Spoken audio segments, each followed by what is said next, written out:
la porción y la que necesita, ¿no? Entonces, mi intención va a ser esta, ¿no? Usar la manguera, pero preocuparme que la regadora hace su trabajo, que cada uno se queda con lo suyo, ¿verdad? Y, y no puede ser la mejor manera que hacer algo que el Señor Jesús ya hacía. La última predicación, si os acordáis, ¿quién se acuerda? Casi no me acuerdo yo. Hablamos de cuál era el Evangelio de Cristo, ¿verdad? Hablamos de cuál era el Evangelio de Cristo. El Evangelio de Cristo era precisamente aquello que él predicaba.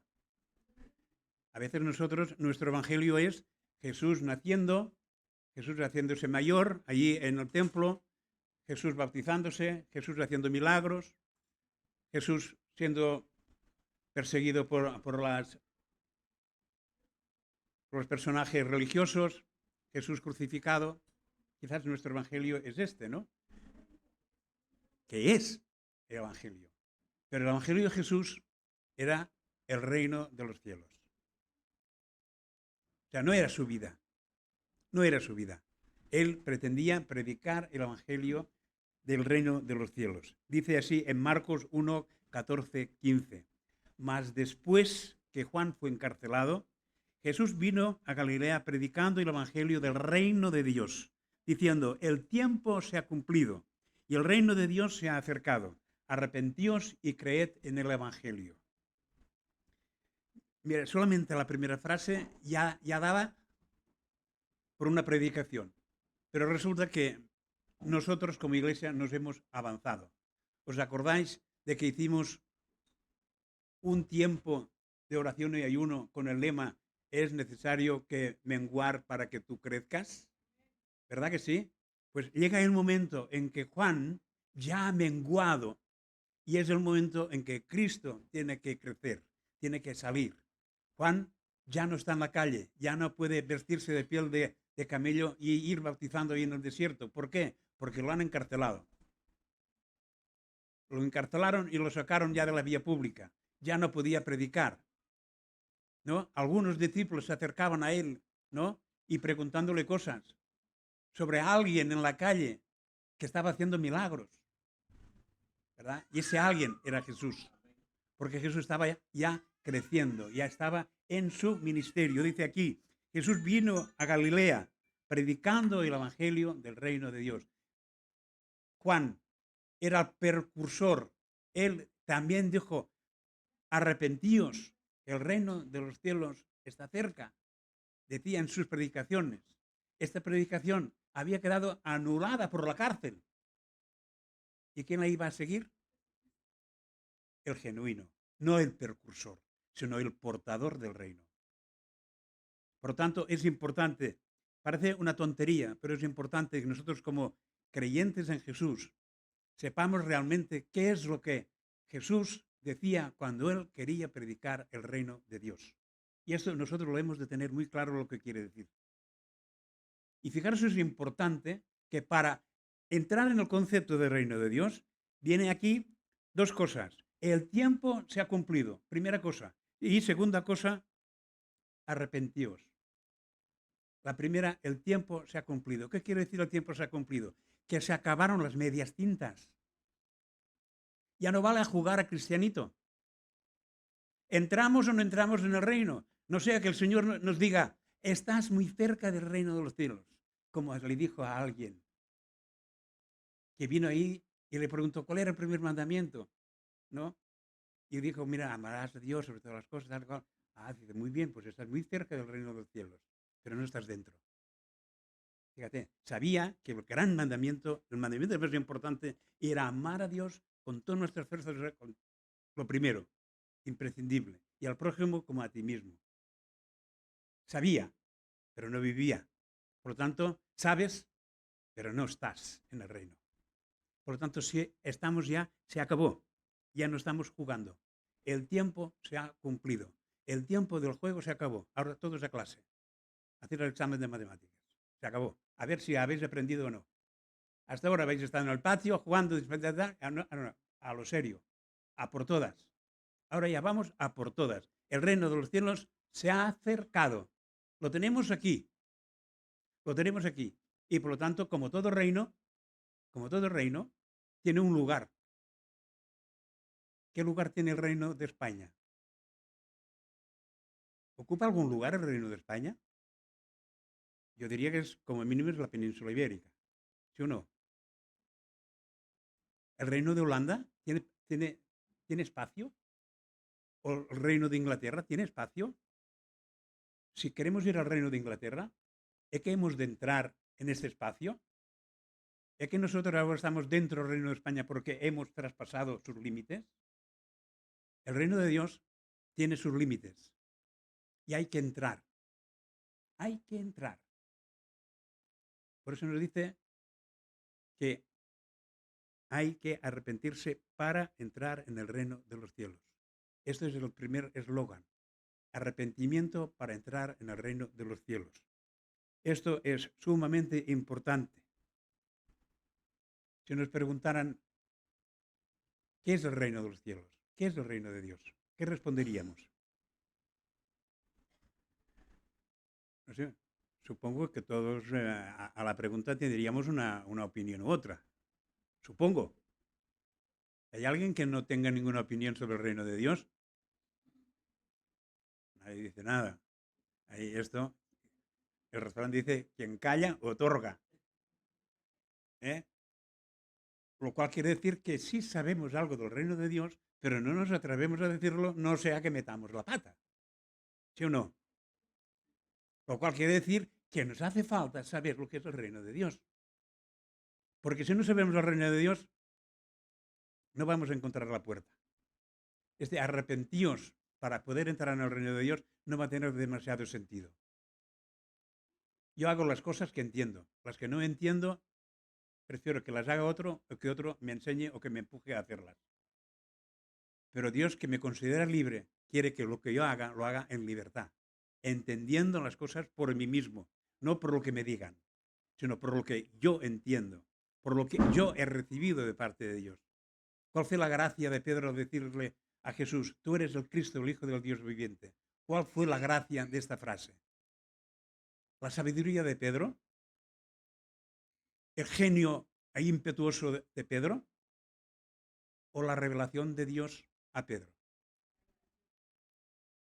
¿Verdad? Por lo tanto, Dios está esperando esto, que nos sintamos tan cercanos a Él, no que podamos recibir este poder de libertad individual para poder hacer su voluntad. Amén. Y por eso es tan importante la palabra, dice ahí, arrepentíos. Porque que Cristo vino a la tierra, los que estamos aquí todos lo sabemos, ¿verdad? Y que Cristo vino aquí a la tierra para salvar a la humanidad también. Y que Cristo se fue a la cruz para que esto pudiera ser válido, también lo sabemos, ¿verdad? Pero es que este no era el propósito principal de Jesús. Esto era el medio de su propósito principal. Era el medio para conseguir su propósito principal. ¿Cuál era el propósito principal de Jesús cuando decía, el reino de Dios se ha acercado? ¿Qué es lo que quería decir? ¿Qué quería decir con esta frase? Quería cambiar la humanidad. Una humanidad que había cambiado su curso natural. El curso natural de la humanidad era ser una humanidad dependiente totalmente de su Dios creador. Por eso, esta humanidad natural, fruto del acto creador de Dios, se le dio por potestad poder gobernar todo lo creado. Se le dio potestad de ser la mayordomo, llevar la mayordomía de toda la creación. Pero esta humanidad sabemos que perdió este derecho. Pecó, desobedeció, no tuvo en cuenta la palabra que Dios les había dicho. Tenéis que ser mayordomos de toda la creación, pero bajo una condición. De estos dos árboles que veis ahí, de los múltiples que tenéis, hay dos que ni mirarlos. Porque en el momento que lo hagáis, hemos terminado el juego. Se termina la partida. ¿Qué ocurrió? Lo sabemos.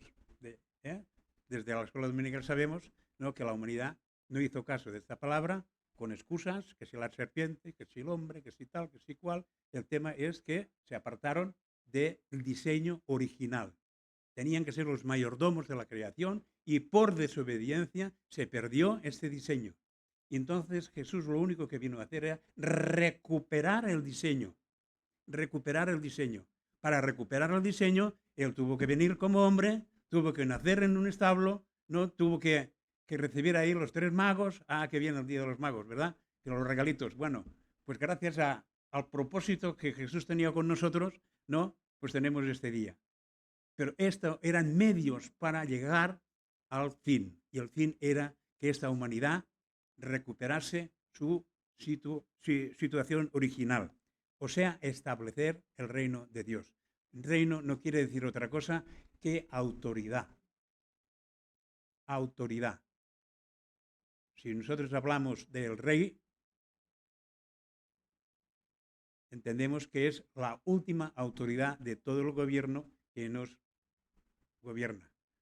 Ahora, ¿quién más, quién menos va a ser súbdito fiel o no tan fiel, creíble o no tan creyente? Pero el hecho es este: donde hay rey, hay última autoridad. Y en el reino de los cielos, hay rey. ¿Sí? Que conocemos, ¿verdad? Es el Rey de Reyes.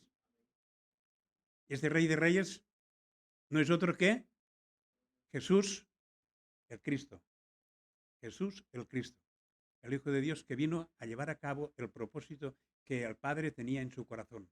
Recuperar a la humanidad. Restablecer que esta humanidad pudiera hacer mi voluntad.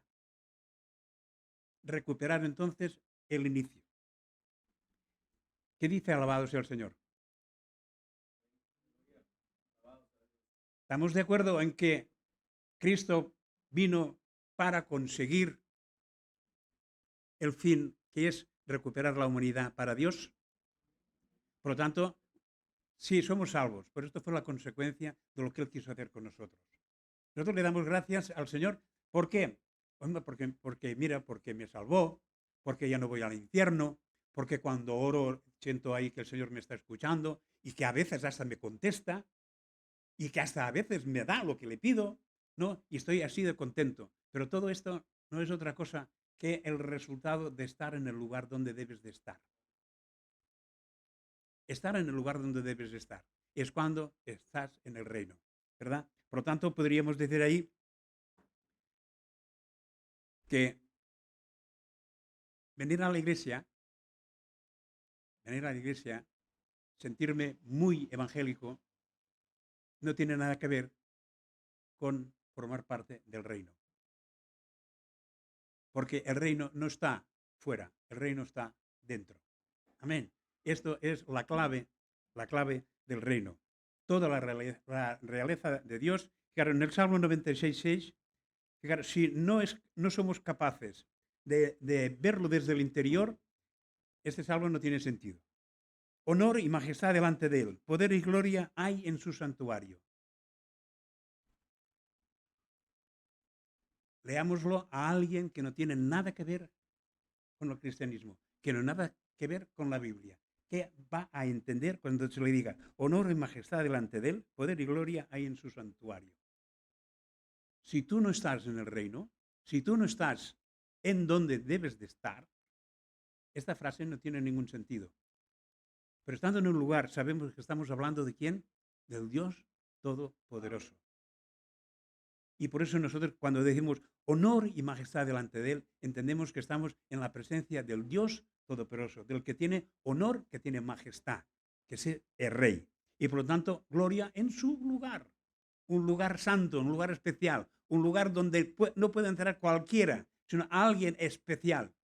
El santuario, por eso se llama santuario, lugar santo. Y lugar santo es un lugar apartado para alguien en concreto. En este caso es el lugar apartado para nuestro Dios. Y ahí es donde aparece toda la grandeza de nuestro Dios. ¿Y qué privilegio tenemos? Que podemos nosotros verlo desde dentro, esta grandeza. Se nos permite entrar en este santuario. Cuando le llamamos lugar santo, Resulta que nosotros podemos entrar ahí y estar compartiendo con el Rey, con el Señor, con el amo del lugar. Amén. ¿Contentos? Y un poquito. Vamos a otra. Dice, contarán de la gloria de tu reino y hablarán de tu poder. Ahí empiezo ya, yo no me puedo quedar solamente con contento, porque con contento, pues mira, me quedaré ahí, pero resulta que si me expreso con todo mi contento, lo tendré que explicar, lo tendré que decir. Todo lo que estoy viviendo en la presencia de Dios lo tendré que contar. Todo lo que entiendo de la majestad de Dios lo tendré que contar. Por eso dice, contarán de la gloria de tu reino. Pues ahora es lo que estoy diciendo. O sea, no puedo hacer otra cosa que hablar que Dios es el soberano. Punto. Punto. El que lo discuta con él. Ya se encargará esa discusión de ver quién gana. Quedará arrasado con el poder del Espíritu Santo sobre él. Porque la presencia de Dios es así, poderosa, poderosa, pero no un poder que aplasta, sino un poder que rellena a rebosar. Y luego en el Salmo 145:13 dice, tu reino es reino eterno y tu señorío permanece para todas las generaciones. No es algo instantáneo, no es de un momento, no es una sensación instantánea, es algo permanente, que queda.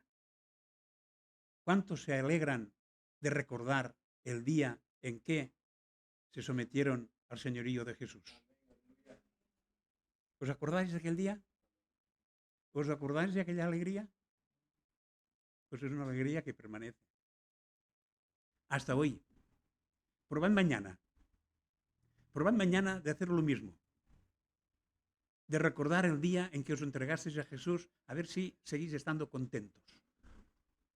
¿O estáis no tan contentos como hoy? El gozo de la soberanía de Dios es algo que permanece.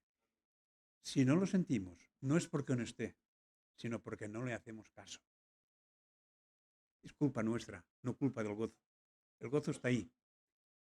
La experiencia está ahí. Pero nosotros nos hemos olvidado la experiencia. ¿Por qué?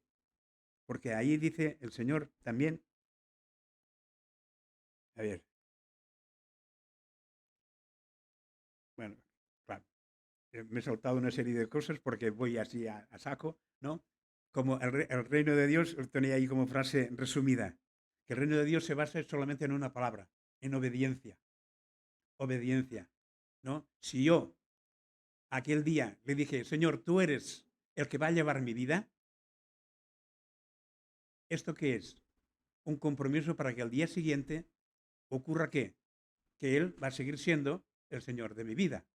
Y al cabo de 2 días, el Señor tiene que seguir siendo el Señor de mi vida. Y al cabo de una semana, el Señor tiene que seguir siendo el Señor de mi vida. Y al cabo de un año, el Señor tiene que seguir siendo el Señor de mi vida. ¿De qué va a depender que sea así? De mi obediencia. Si hoy le digo, tú eres el Señor de mi vida, y es el Señor de mi vida, pero mañana le digo, tú eres el Señor de mi vida, pero no le hago caso, ¿qué falló ahí? ¿El señorío o la obediencia? Por lo tanto, estar en el lugar donde nos toca estar es cuestión de obediencia. El Señor siempre va a ser Señor, siempre va a ser soberano, siempre va a tener dominio sobre toda su creación. Montes, estrellas, mares, siempre, animales, siempre van a estar debajo del dominio del Señor. Y sus criaturas, el hombre, ¿qué va a ocurrir? Exactamente lo mismo. Exactamente lo mismo. La soberanía de Dios siempre va a estar por encima y nosotros va a depender que estemos dentro o fuera de esta soberanía. Algo tenemos de bueno. Ahí dicen, en Mateo 4:17, dice, desde entonces comenzó Jesús a predicar y a decir, arrepentíos porque el reino de los cielos se ha acercado. Dice, desde entonces comenzó Jesús a predicar. Desde entonces, o sea, desde a partir de aquel momento, a continuación siempre iba predicando lo mismo. Llega un momento que empieza y continuadamente va predicando lo mismo. ¿Y qué es lo que va predicando lo mismo? Arrepentíos. Lo cual quiere decir, ¿por qué hace esta repetición del mensaje arrepentíos y continuamente siempre arrepentíos? Porque Dios nos conoce. ¿Sí? ¿Creéis que nos conoce el Señor? Mejor que nosotros. Y suerte tenemos de ello. Suerte tenemos de ello. Porque nosotros siempre somos bonitos. ¿Eh? O somos bonitos o somos unos desgraciados, que no servimos para nada. Nos miramos al espejo, ¡ah, qué feo que eres! Y el día siguiente, mira, no estás mal, eres resultón, ¿no? O sea que nuestro valor depende de nuestro estado de ánimo. Si nuestro estado de ánimo es optimista y tal, somos aquí los reyes del mambo, ¿no? Pero si estamos aquellas de bajón, ¡bah! Que no hace nada bien, que todo sale mal, que soy aquí, que soy allá. Fíjate, todo me pasa a mí, para arriba, para abajo. ¿No? O sea, depende. Cuando las circunstancias son las mismas, cuando yo soy el rey del mambo, que cuando estoy yo allí el mil penas, ¿no? La soberanía de Dios es siempre la misma. Por eso el Señor Jesús, sabiendo y conociéndonos, nos dice que continuamente está repitiéndonos arrepentíos. Arrepentíos. ¿Por qué? Arrepentíos quiere decir la palabra griega, esto es una chulería que os meto ahí en medio, ¿no? Con el significado ahora es bastante, pero así doy fe de que lo he buscado. La palabra griega es metanoeo y esta palabra quiere decir cambiar el interior, experimentar el cambio interior. A veces se nos ha dicho que arrepentimiento es dar la media vuelta a 180 grados, ¿verdad? No es cambiar de sentido y tal. El original, la traducción original de la palabra arrepentimiento dice experimentar un cambio interior. Entonces Jesús cuando decía arrepentíos, no está diciendo vístete de gala, ¿no? Cambia los modales, cambia las apariencias, engaña a la gente que tienes a tu alrededor, ¿no? Hazte el bueno, haz lo políticamente correcto, ¿verdad? Y sigue siendo el mal padre, la mala madre, etcétera, ¿no? Pues no, Jesús no está diciendo esto. Jesús está diciendo que no te cambies de exteriormente, que te cambies interiormente, lo cual quiere decir cambiar nuestra manera de pensar, cambiar nuestra manera de hacer. Y allí tenemos dos ejemplos que nos va a permitir saber si nosotros estamos dentro o estamos fuera. La palabra dice, haced frutos dignos de arrepentimiento, frutos de arrepentimiento. Frutos de arrepentimiento. Para dar fruto solamente podemos ser buen árbol. Y para ser un buen árbol tenemos que ser árboles que están alimentados por el Espíritu. Por lo tanto, este Espíritu tiene que dar fruto del Espíritu. ¿Y cuál es el fruto del Espíritu? Para que no se me pierda ninguno. ¿Cuál es el fruto del Espíritu? ¿Lo sabe alguien?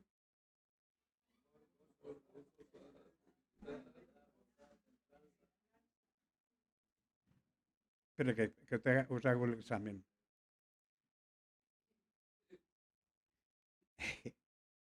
Oye.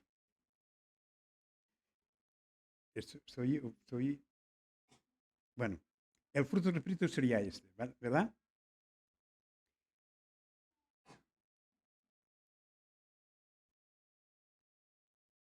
Esto. Amor, gozo, paz, paciencia, benignidad, tal.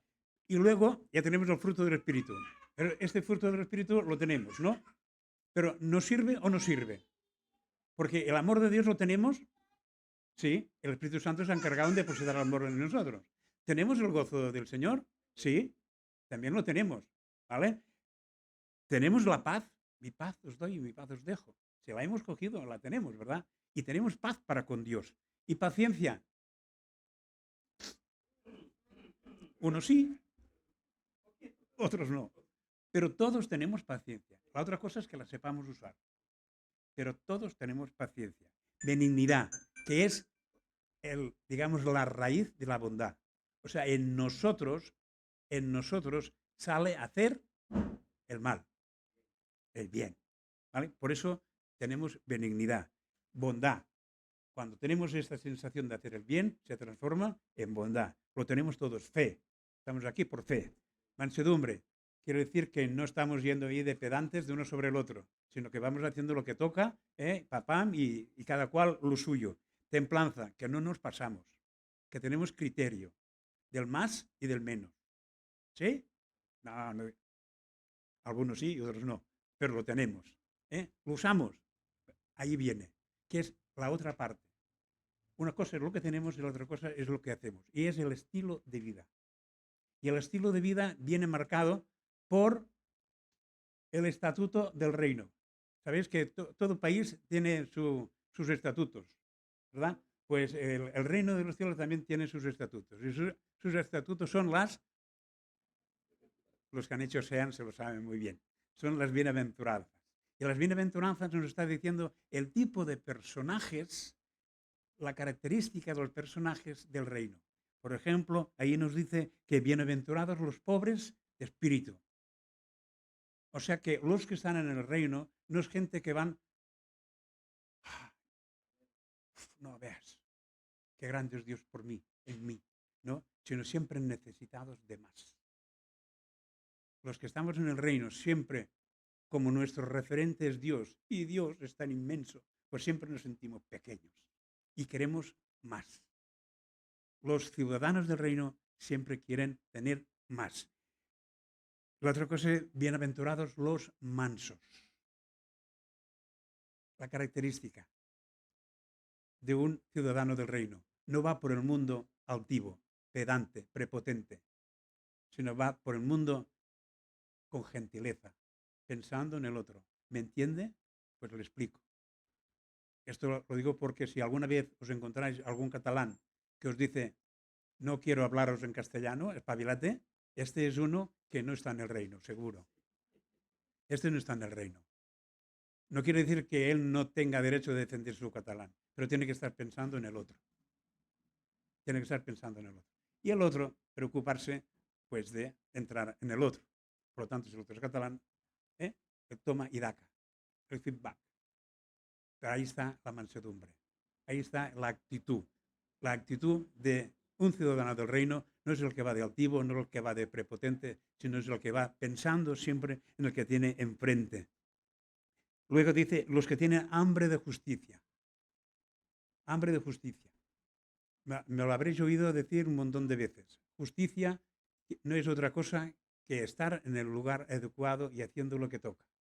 Por ejemplo, ¿quién se acuerda del ejemplo que siempre pongo para que la justicia quede clara? Un martillo en justicia, ¿qué tiene que hacer?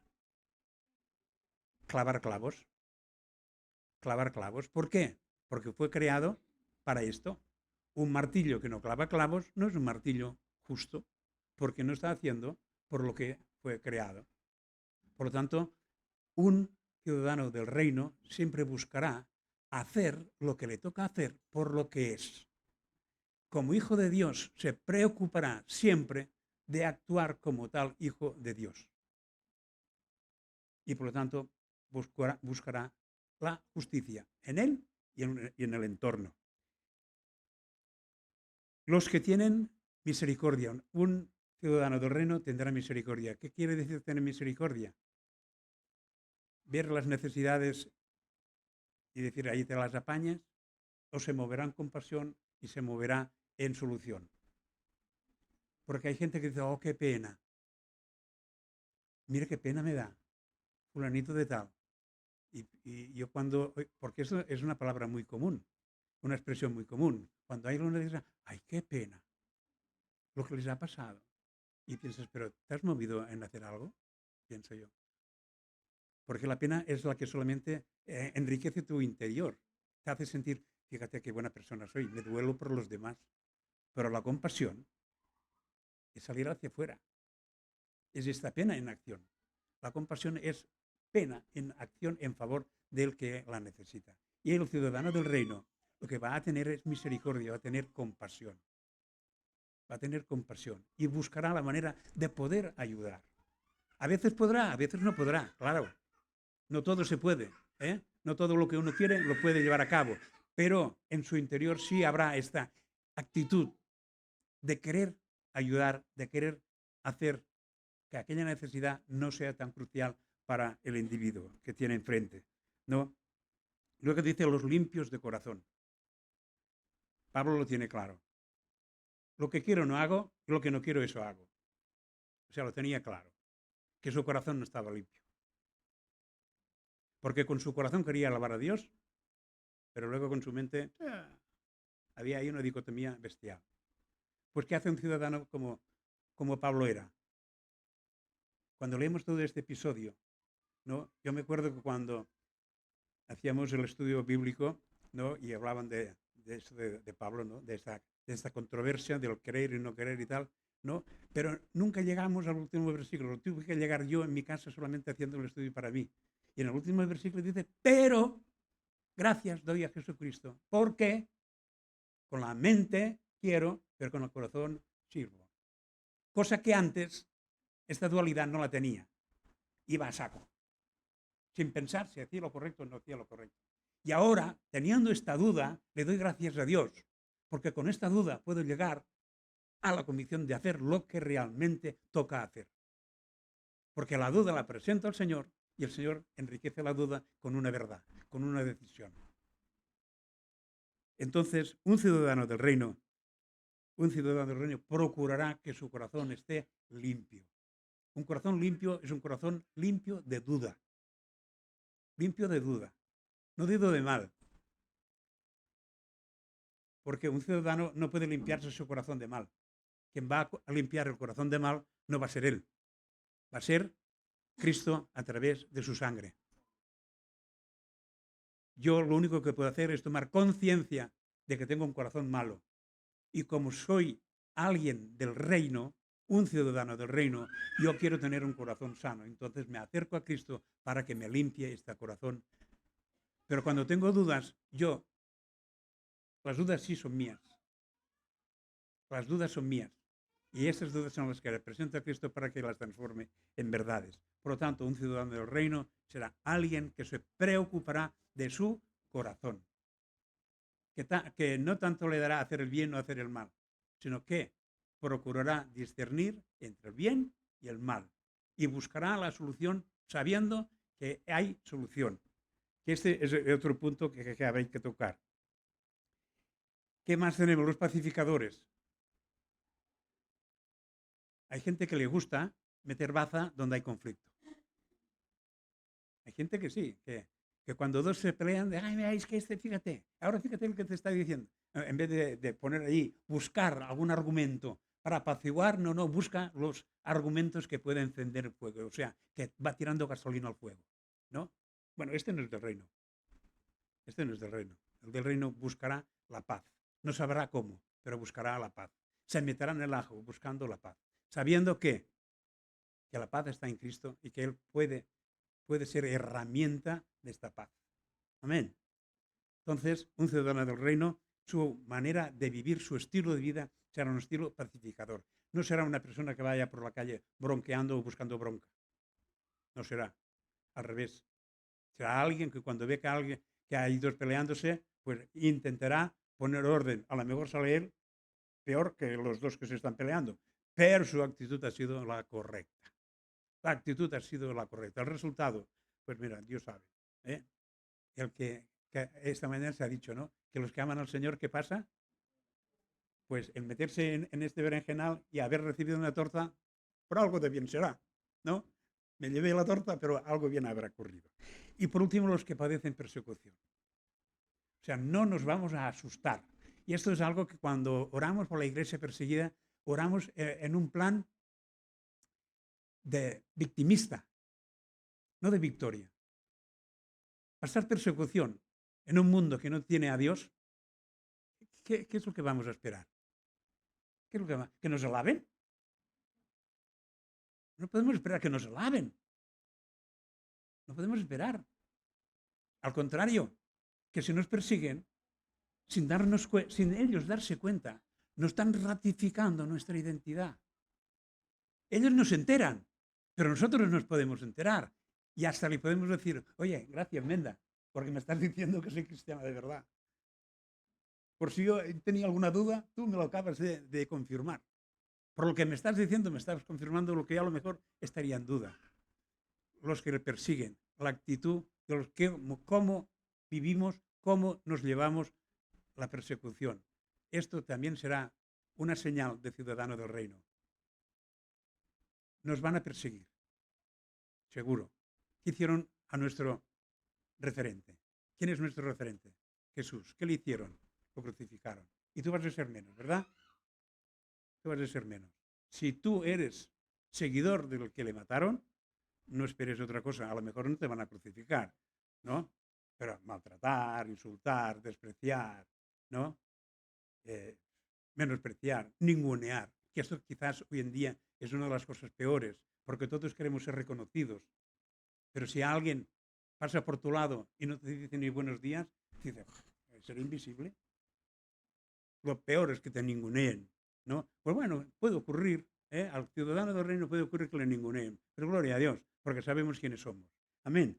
Entonces, la pregunta clave es, ¿quién ejerce la autoridad en nuestras vidas? Hemos visto que hay un fruto del Espíritu que sale y vemos que hay un estilo de vida que lo tenemos, ¿verdad? Entonces, ¿quién es el que tiene autoridad sobre nuestras vidas? Esa es la pregunta para hacernos. Para hacernos. Dice, cuando oréis, decid, Padre nuestro que estás en el cielo, santificado sea tu nombre, venga tu reino, hágase tu voluntad como en el cielo, así también en la tierra. ¿Qué quiere decir esto? Que Dios es el primer interesado en que nuestro estado de pecado tenga remedio. Aquí muchas veces lo hemos dicho y se suena así, en plan casi como teatrillo en bien, ¿no? Nuevas son cada día sus misericordias. Pero es que es una verdad absoluta. No es un cantineo. No es una frase dicha así para que, mira, en medio sonreír. No, no, es una verdad genuina, una verdad de poder. Cada día sus misericordias son nuevas. ¿Y sabéis por qué? Porque si estamos en obediencia, cada día nuestras experiencias con Él son nuevas. Lo que yo sé de Dios, lo sé. Pero la experiencia que tengo de Dios hoy ya no me sirve mañana. Mañana ya es distinto. Hay una serie de circunstancias, una serie de situaciones que me harán ser distinto a lo que soy yo. Por lo tanto, habrán tentaciones y situaciones de pecado distintas a las que hoy me estoy enfrentando. Y hoy las estoy venciendo gracias a la misericordia de Dios. Pero es que mañana la nueva situación va a ser vencida igualmente por las misericordias de Dios. Las nuevas, porque las de hoy ya no me sirven. Las de hoy me sirven para hoy. Las de mañana son nuevas. Y por eso digo que proclamar que las misericordias de Dios son nuevas cada mañana no es, digamos, como dicen los orientales, un karma, ¿se llaman? Aquella frase que repiten los orientales para que entrar en... Bueno, es igual. Me parece que se le llama un karma, ¿no? ¿No? Mejor, lo cual quiere decir que no somos orientalistas. Pero me refiero a esto, que no podemos tomarlo como una frase o cualquiera, sino con todo el poder y el significado que tiene. Su significado es un significado de poder para nuestras vidas. Nos está diciendo que sí tenemos claro quién tiene autoridad sobre nuestras vidas. Y esto a nosotros nos hace sentirnos identificados, fundamentados en el reino. Ya hablaremos otro día del que es el reino. Ahora estamos entrando en el reino. Y entrar en el reino quiere decir entrar en el arrepentimiento. Y entrar en el arrepentimiento quiere decir tomar conciencia de lo que soy y de lo que debo de ser. Y decir, lo que soy no me agrada y lo que quiero ser es lo que Dios quiere. Lo que no me agrada, yo no puedo hacer nada, pero lo que quiero ser, Dios tiene todo el poder para que yo pueda ser lo que debo de ser. Y el arrepentimiento está basado en esto, en fe y obediencia. En fe y obediencia. Entonces podremos decir que yo sé desde buen momento que estoy en el reino de que sé quién tiene autoridad sobre mi matrimonio, me gustará o no me gustará mi matrimonio, pero sé quién es la autoridad en mi matrimonio, sé quién es el que tiene autoridad sobre mi familia, el que tiene autoridad sobre mis hijos, el que tiene autoridad sobre mi novio, sobre mi novia, etcétera, etcétera. Sé que en mis relaciones hay alguien más allá de mí mismo que tiene autoridad para reconducir a aquella situación en digno del reino. Sé que ¿quién tiene la autoridad en mi mundo laboral? ¿La tiene el encargado? No. ¿La tiene el jefe? No. ¿La tiene el compañero que lleva X años allí y parece como si él no va más? No. Mi autoridad en mi trabajo es Dios. porque soy un ciudadano del reino. Y estoy trabajando en el reino, en un lugar determinado, pero en el reino. Por lo tanto, sé que en todo momento los estudiantes que se ponen tan nerviosos cuando tienen que estudiar, ¿no? Hemos escuchado ahí a Clever que porque se ha matriculado ya estaba metiéndose todos los peligros que le van a pasar durante el curso por delante. Aún no ha empezado, pero ya él ya veía que el curso sería tremendo porque lleva 10 años sin estudiar y tal y cual. Bueno, pon la autoridad que te toca en su lugar. Pon la autoridad que le toca. Todos estos miedos son normales, claro que sí, son normales. Son normales. Pero ¿dónde vas a encontrar paz y sosiego ante todo esto? Sabiendo quién tiene la autoridad sobre todo estas situaciones. Estudiantes, el rey está teniendo autoridad sobre vuestros tiempos de estudio, sobre vuestra memoria y sobre vuestros exámenes. Amén. Entonces, la única cosa que me queda decir es que nuestra vida cristiana no está a base de juegos, de que hay una serie de normas para ganar el juego, ¿no? De doctrinas, sino que hay un cambio interior, una transformación interior, y esto está hecho. ¿Por qué? El reino de los cielos ya se ha acercado. Estamos en el reino. Por lo tanto, todo lo que se ha dicho ha sido para darnos cuenta de que estamos en el reino. La única pregunta que queda es, ¿nos hemos arrepentido? ¿Nos hemos arrepentido? ¿Esta mañana nos hemos arrepentido? ¿Has entendido que mañana por la mañana tendrás que volverte a arrepentir? ¿Te has dado cuenta que Jesús dijo desde el comienzo fue predicando el mismo mensaje, arrepentíos? O sea que este arrepentimiento no es una cosa que se hace hoy y por siempre. Esto es la confesión de fe, hecha hoy y vale para siempre. Lo que sabes vale para siempre. Lo que experimentas lo tienes que ir poniendo día tras día, día tras día delante del Señor. Amén. Bueno, lo dejamos aquí. Hay más, pero también hay más días. Vamos a ponerlo delante del Señor y sobre todo que esta noción de que estamos en el reino pues no sea una meta inalcanzable, sino que sea el punto de salida hacia la meta. Amén. Padre, te damos gracias, Señor, porque tu amor y tu misericordia, Señor, ya se movió en el momento que abriste nuestra mente, que abriste nuestro corazón y nos hiciste ver, Señor, que si no íbamos a la soberanía de Jesús, si no aceptábamos todo el privilegio de la muerte y de la sangre y de la resurrección de Jesús, que nuestras vidas no iban a estar en el reino. Gracias, Dios, porque tú moviste primeramente las cosas para que luego nosotros las pudiéramos, Señor, entrar y acomodar. Gracias, Señor, por este estado continuo de tu Santo Espíritu que está abriendo nuestra mente, que está abriendo nuestro corazón y sobre todo que está, Señor, empujando nuestra voluntad a ponerse debajo de tu soberanía, debajo de tu dominio. Señor, en esta mañana te reconocemos como el único Señor de nuestra vida, como el único Señor de todo cuanto existe, que tú eres el Dios Todopoderoso. Y nosotros te decimos gracias por contar con nosotros para tus planes, para tus propósitos. Ahí nos tienes, Señor. Enséñanos a ser obedientes. Haz que seamos obedientes. No permitas, Señor, en ningún caso, Señor, que prevalezca, Señor, nuestra mente, Señor, nuestros objetivos o nuestras emociones. Que seas tú en todo momento, Señor, el que está marcando, Señor, el paso a paso de nuestras vidas, de nuestra cotidianidad. Así nos ponemos delante de ti, Señor, en el nombre de Jesús. Amén. Que el Señor nos bendiga.